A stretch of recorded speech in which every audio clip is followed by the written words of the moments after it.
Hello once again, Tiger Nation. Welcome into the EWC Sports Report here on EWCTigersAthletics.com, as well as our Facebook page at Facebook.com/EWC Sports. Joshua Jackson here with you from the Adams Jenkins Community Sports and Music Complex. It was a packed house here last night at the AJC as the EWC men's and women's basketball teams took on Dillard University in an early season Gulf Coast Athletic Conference men's and women's basketball doubleheader.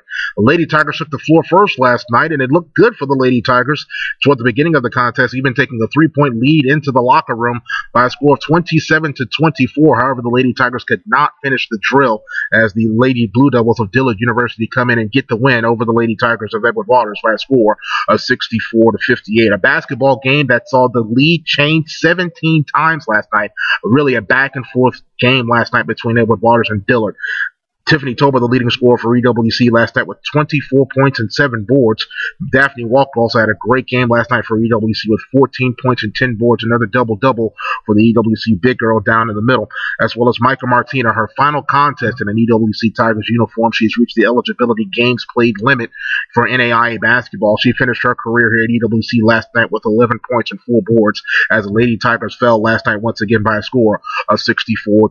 The EWC Lady Tigers back in action this Saturday. We'll talk about those games in just a couple of moments. But for the EWC men's basketball team, a totally different story. The motto last night, Veni Vidi Vici. They came, they saw, they conquered, dominated the basketball game from start to finish, and really put it to the Blue Devils of Dillard University, winning the basketball game last night by a score of 65-54. EWC last night was led by the big man down low, Odin Clark, the big man from the Bronx, New York, with 22 points and 7 boards for the Tigers last night. Nathaniel Hill with a great game last night as well.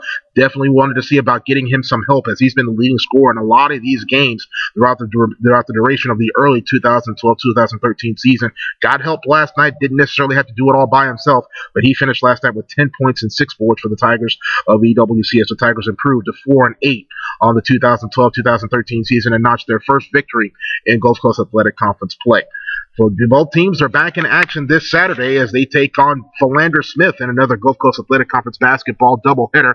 Tip-off at the women's game will be at 3 o'clock p.m. For the men's game, they'll follow immediately at 5 o'clock p.m. And it is blackout night. So we're asking all of our fans to come out dressed in black. So come on out, support the Tigers men's and women's basketball teams by dressing out in black, and a special incentive for our students. The first 250 EWC students with a current student ID will receive a free blackout night t-shirt. So definitely want to come on out. Let's pack the house here at the Adams Jenkins Community Sports and Music Complex. Once again, tip-off for the women's contest at 3 o'clock p.m. Tip-off for the men is at 5 o'clock. For more information, stay tuned to our website at EWCTigersAthletics.com, or as well as our Facebook page at Facebook.com/EWC Sports. That'll do it for our first EWC Tiger Sports update of the season. We'll look to have more of these updates throughout the week, as throughout the remainder of the 2013 athletics year. So until we talk to you again this Saturday, here from the AJC, this is Joshua Jackson saying have a great day, go Tigers, and as always, remember to make your next move your best move. God bless everybody.